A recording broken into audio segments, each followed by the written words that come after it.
او يا داسي وي استغفر الله تعالى ربي من كل ذنب واتوب اليه. لكن اسروا يا خير گناہگاری کرے استغفر الله تعالى ربي من كل ذنب واتوب اليه. مفهوم ذلك؟ استغفر الله مفهوم. استغفر الله زاد الله نه د خپل ګناهونو د بخښنې سوال کوم. داسي الله تعالی چې د هر قسمه عیبونو نه پاک ربي او زما پروردگار دی او بخښنه د سړي غواړم من كل ذنب د هر ګناه واتوب الیه او هغه ته توبه وباسم. استغفر الله تعالى ربي من كل ذنب واتوب اليه. او يا داسي وايا استغفر الله الذي لا اله الا هو الحي القيوم واتوب اليه. استغفر الله الذي لا اله الا هو الحي القيوم واتوب اليه. نو دا استغفارم دی، دا توبوم دا الله ذکرم دی، او دا خپل ایمان تازه کول هم دی، او دا الله ته توبه وکړ هم دی.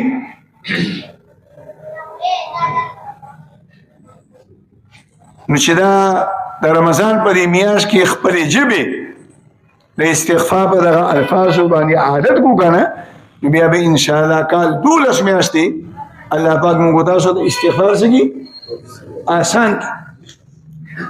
حدیث کې راځي توبه مبارکی ده، خوشخبری ده د هغه مسلمان بنده لپاره چې د کوم مسلمان بنده په عمل نامه کې د قیامت په ورځ باندې استغفار د ټولو زیات موجود. څومره لوی خیر دی پکې. او کدا یو نشو ویلې کنه نو بس کم از کم دا خو ویو استغفر الله استغفر الله استغفر الله. هم توبه ده، هم استغفار دی، هم دا الله ذکر دی. الله پاک دې په ماته او تاسو ټول ته د عمل توفیق نصیب کړي.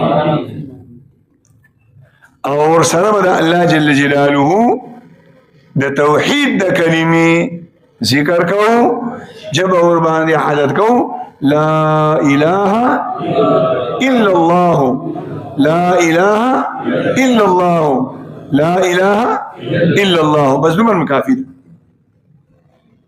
که محمد رسول الله په اخر کې ورسره هم سیدا خو لا اله الا الله دا کوم ذکر هم څه دي هغه دي د صحاح حیثیت او حدیث دي. لا الله پاک اذکار خو ډیر دي، لیکن افضل ذکر لا اله الا الله. الله جل جلاله په اذکارو کې د ټولو بهترین ذکر لا اله الا الله.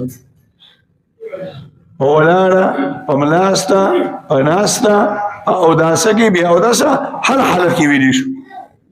حتی کې چې کومې خويندې مېندې د رمضان په دې میاشت کې په خپل بیماری کې مبتلا شي نو تلاوت په بند شو، لیکن استغفار او ذکر ور باندې کولو دي هغه ویلی شي. او د دې سره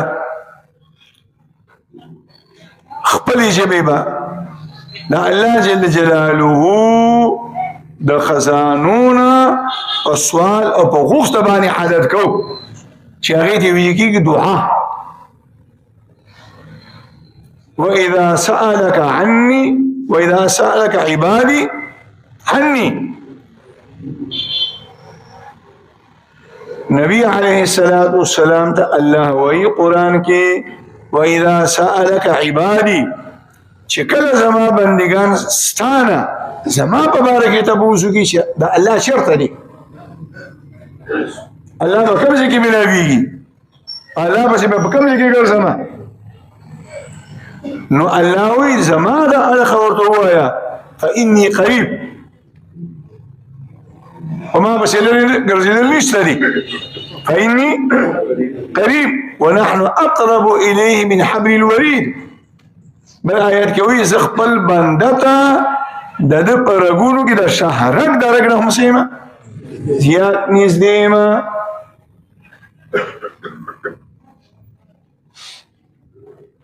نو الله جل جلاله خو ارزي کې اوري او بیا کله یو غوښتونکی بنده دعا کوونکی بنده په دې ایمان او یقین او عقیده سوال کوي چې زما د رب ما ته زما د شهرک نه هم زیات رانږدې دي، نو خو یقینا الله پاک دعا قبل. وإذا سألك عبادي عني فإني قريب أجيب دعوة الداع. دا نه وي چې د پیغمبر دعا قبلومه، دا نه وي چې د صحابي دعا قبلومه، دا نه وي چې د مولا دعا قبلومه، دا نه وي چې د تبلیغي او د حاجي دعا قبلومه. داع هر دعا کوونکی ګناهګار دی او که نیک دی، مولا دی او که امین دی. وإذا سألك عبادي عني فإني قريب أجيب دعوة الداعي إذا دعان. او بیا فليستجيبوا لي، خلقو پسې مه ګرځه د شانه چې ته غواړې غریب په خپله زمانه غواړي. فليستجيبوا لي، زما دې بندګانو ته ووایه چې دې څه غواړي، نو د چا نه دې غواړي؟ زما نه دې غواړي، الله وایي زما نه یې غواړي. صحابه کرامو به د ستنې په سپم کې هغه تار د جامو د ګنډلو هم سوال به د چا نه کولو؟ د الله. د ګنډلو ستن مې د چا نه غوښته؟ د الله نه.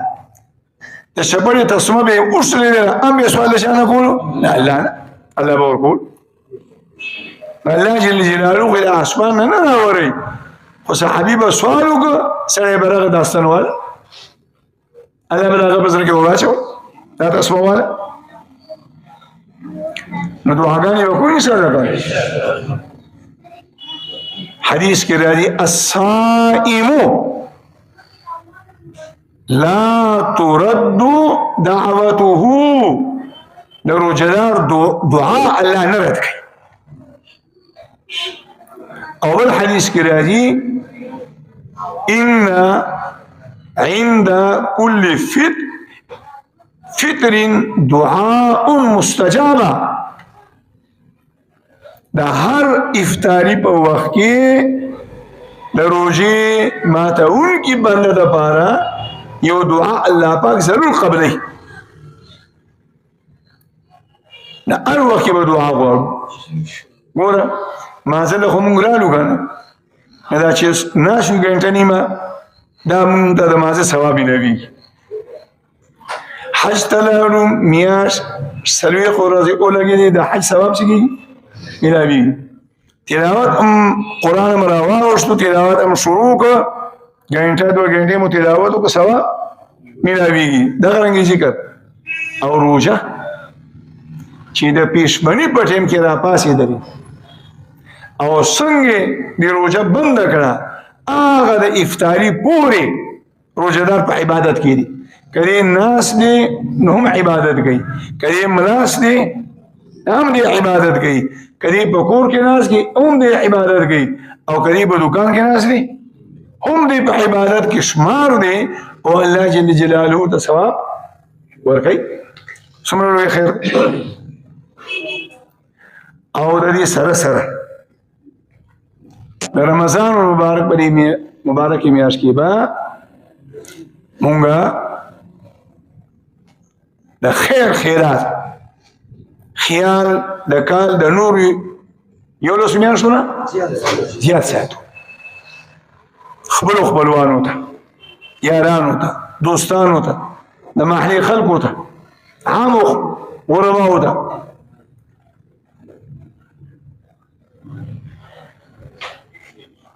د نبی علیه الصلاۃ والسلام نه تاسو صحیح حدیث دی ای صدقه افضل یا رسول الله صلی الله علیه وسلم د مسلمان په خیر خیرات کې کم خیر او کم صدقه د ټول افضل ده محبوب پیغمبر فرمایل صدقه فی رمضان د رمضان نه میاشت خیر خیرات د کال د نور یولس میاشت د خیر خیرات نه افضل دی یو سړي سره 1,00,000 روپۍ دي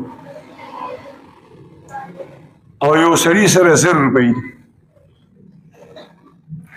او چې د چا سره 1,00,000 روپۍ دي هغه په 1,00,000 روپو کې 1,000 روپۍ شاله ورکړي او چې د چا سره 1,000 روپۍ دي نور ورسره نشته هغه په 1,000 کې 500 شاله ورکړي نو د چا صدقه ډیره ده د چا صدقه ډیره د 1,000 ولا ډیره زکات دته الله وس ورکړي ولا څه د 1,000 او چې کوم اوس الله دې ورکړي داږي او اوس په من نیم کړ نیمه ځانک او نیمه بل ورک او چې شاله لاک ورکړي دي هغه د لاک وس الله ورکړي دي او هغه سومه حسره واغسته سلام حسره واغسته نو زما مقصد دا دی دا نه چې صدقات به یوازې مالدار خلک به کوي هر مسلمان دی چې چا څومره الله ولا وس ورکړي دي د خپل وس مطابق دې څه کوي صدقه کوي نو پس د رمضان صدقه افضل ده او د دغه صدقې د اجر او د ثواب نه یو مسلمان هم اسلام محرومه نه دی پرېخي ارسل کوي الله دې موږ تاسو په د عمل توفیق راکړي یو مظلوم دی او بانګونو باندې راغلی دی او ما خامه پورې پړې دملانه او کړی دی او 1,000 روپۍ وګټلې یو 500 روپۍ دې نه صدقه کړي دا دغه لپاره د بل د 500 لګونو یاري قیمتي شو دا دغه وس خو چې هر مسلمان سناسي درجه کې په دې میاشت کې د صدقې په دې عمل کې څه شي حصدار شي عن عبد الله بن عباس رضي الله تعالى عنهما قال كان رسول الله صلى الله عليه وسلم أجود الناس نبی علیہ الصلوۃ والسلام په سخاوت کې د تمام انسانیت نه زیاتو وكان أجود ما يكون في رمضان حين يلقاه جبرائيل او بیا نبی علیہ الصلوۃ والسلام با د رمضان په میاشت کې کوم وخت به جبرئیل راغله د بخوا کې او هغه به ورسره ناسو په دې وخت کې به بیا د نور حالات نه زیات سخیو وكان يلقاه جبرائيل في كل ليلة من رمضان فيدارسه القرآن فلرسول الله صلى الله عليه وسلم أجود من الريح المرسلة او اذا الله پیغمبر تبا د رمضان په هر شپه کې جبريل راتلو قرآن به ورسره لوستلو او په دغه وخت کې به د الله د پیغمبر څخه د تیز رفتار هوا نه هم زیاته وه نو چې دغه خوی د محمد رسول الله صلی الله علیه وسلم موږ تاسو په ځان کې څه کوشي پیدا کو سره درجه کې پیدا کو او د دې سره مسلمانانو په دې میاشت کې خپل اولاد باندې خو اسیم راولو رمضان میاشت رانی راغلی د دنیا اشعار او بیسن او فلانه شي نو سکو دا جمع کو او کار یولس میاشت راجمع کو او بری میاشت کې راجمع کو د عبادت په نیت د ثواب په نیت محبوب پیغمبر فرمای ام بسیتو فی النفقه فی رمضان و اذا رمضان په دې میاشت کې خپل اهل او عیال باندې رزق فراخک زكاة فإن النفقة فيه كالنفقة في سبيل الله. در رمضان پدی میاش کی نفقه یعنی اخراجات او خرچی خپل اهل و عیال باندې دا سیدا لکه فی سبیل الله، په جهاد کې، په تبلیغ کې، په عمره کې، د الله په لاره کې د صدقې چې کوم اجر هغه اجر رمضان د میاشتې د نفقې دی په خپل اهل و عیال باندې. خو په دې نیت چې دا د الله حکم دی، دا د الله د پیغمبر سنت طریقه ده، او په دې نیت کومه چې ما ته په دې کې اجر او ثواب ملو شي. او د دې سره مسلمانانو ورونو علماء کرام لیکي عبادتونه به کو خو د ځان نه به مشین نه جوړو. څه به نه جوړو جي؟ مشین به نه جوړو. د کپړې مشین دی، بل مشین دی، بل مشین دی، انجینیر راشي او مستری راشي او بټن سکی توګي نو مشین شي چالو شي. اوس دا مشین د دین نه دی خبر چې دا سوالي چالو شو مولي بل شو او دا څه تاویګم دا ولي څه کومه اسم نه دی خبر. نو مسلمان با عبادت کوي خو د ځان نه مشین نه جوړي. هر افطاری په وخت کې، د سحری په وخت کې، او د مونځ په وخت کې، د روژې د کولاولو د بندولو په وخت کې، تراویح ته د ودرولو په وخت کې به یو دوه خبرې ذهن ته راولي. او دا د الله پیغمبر بیا وایي من قام رمضان احتسابا من قام رمضان ایمانا واحتسابا من قام ليلة القدر ایمانا واحتسابا من صام رمضان ایمانا واحتسابا. چا چې د رمضان روزه ونیوله، چا چې تراویح وکړلې، او چا چې د شب قدر د شپې عبادت وکړو، خو په دغه وخت کې د زړه کې څه چې دا ځکه کومه چې زه مؤمن بنده یم، د الله په ذات او په صفاتو ایمان راوړی دی، او دا د الله حکم پوره کوم. په دې نیت کوم چې دا د الله حکم څه کومه پوره کوم، څه نوکر یم، غلام یم، او زما رب زما مالک هغه ماته دا ډیوټي حواله کړې. او دویم نیت بل احتسابا چې زه د خپل مالک د حکم د پوره کولو په وخت کې زه محتاج یم د ثوابونو چې الله ماته به ثواب راکړي. د دې خبرې استحضار به تراوت د ودرېدو په وخت کې، جماعتي په وخت کې چې تر اوسه پورې مې خوله بند وه، اوس یې کولاومه د چا حکم دی؟ د الله حکم دی. ټوله شپه مې خوراک کولو، اوس خوله بنده ومه، د چا حکم دی؟ د الله حکم دی.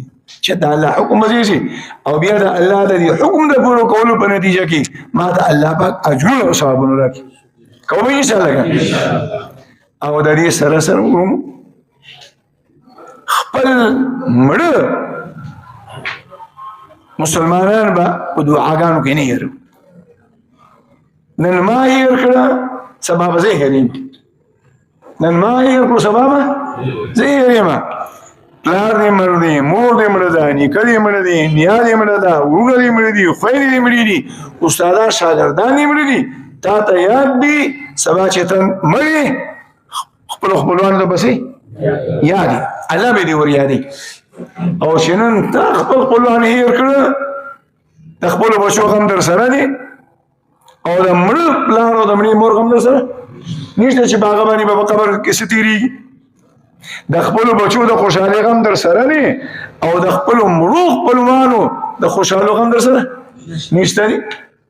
نو چې هره دعا کې پلاران، میندې، استادان، شاګردان، مقتدیان، دوستان، ورونه خویندې، ګاونډیان د محمد رسول الله صلی الله علیه وسلم تمام مړو امتیان په دعاګانو کې یاد کړو. یو وخت مې هېر نه کړو. حدیث کې راځي تمام مړه بندګان په خپلو خپلو قبرونو کې هغوی د مسلمانانو بندګانو، د ژوندو بندګانو د ثوابونو په تمه باندې اوس به ثواب راځي، اوس به ثواب راځي، اوس به ثواب راځي. یا الله اغفر لي ولوالدي، اما درته مخکې مې ویلو سنت مونځ کې، نفل مونځ کې، واجب مونځ کې، تراویح کې، نو نور چې څومره دعاګانې غواړي غواړه، د درود نه بس هېڅ پابندي نشته دي، خدا دعا به کې خامخا کوه. کما ربي اجعلني مقيم الصلاة ومن ذريتي ربنا وتقبل دعاء ربنا اغفر لي ولوالدي وللمؤمنين يوم يقوم الحساب. بس په دې انسان عادت کې کنه د سلام د ګرځېدو نه وړاندې د درود او د نورو دعاګانو بعد دا دعا کې رب اجعلني مقيم الصلاة ومن ذريتي، اے زما ربا مام د مصپابن کا، مام د موسکا ورپسې ومن ذريتي، د ذریتین مراد یوازې زوی او لور نه دی، د ذریتین مراد ستانه بعد قیامت د ورځې پورې څومره نسل ستانه راتلو والا دی، هغه ټول پکې داخل. مام نموز پابند کا او زمان راتلونکي نسل هغه نموز پابند کا. رب اجعلني مقيم الصلاة ومن ذريتي ربنا وتقبل دعاء، او یا زمان پروردگار دعا می قبولک. او بلا رب اجعلني رب اغفر لي ولوالدي، الا مام ابخا والدين من ابخا وللمؤمنين او طول المؤمنين ربخنوك يوم يقوم الحساب. نو په دغه دعا کې اولاد هم راغله، مور او پلار هم پکې راغله، او ټول مؤمنان خپل پرې ټول پکې راغله. نو کومه یې سره کړه او د دې سره مسلمانان ورونو په دې مبارکه میاشت کې به د صبر، د تواضع، د عاجزۍ خوی په ځان کې پیدا کوو. حدیث کې راځي الله وی هر بنده ته زه د هغه د نیک عمل ثواب ورکوم کم از کم لس او زیات نه زیات اوس ولا راځي ما سوا د روزهدار نه، ما سوا د څه نه؟ روزهدار نه. د روزهدار د روزې ثواب الله وی هغې کې شمار نشته دی، د هغې ثواب الله وی زه په خپله ورکوم. الله جل جلاله دې د دغې آدابو په رڼا کې مونږ ته د رمضان د روزو توفیق نصیب کړي، او الله جل جلاله دې د دغې آدابو په رڼا کې مونږ تاسو ته د رمضان د روزو د نیولو توفیق نصیب کړي، او الله جل جلاله دې دغه میاشت د برکاتو سره په مونږ په تاسو باندې تېره کړي، او الله دې د تمام امت دپاره د خیر، د رحمتونو، د برکاتونو، د ګناهونو د مغفرت ذریعه وګرځوي. ربنا تقبل منا انك انت السميع العليم.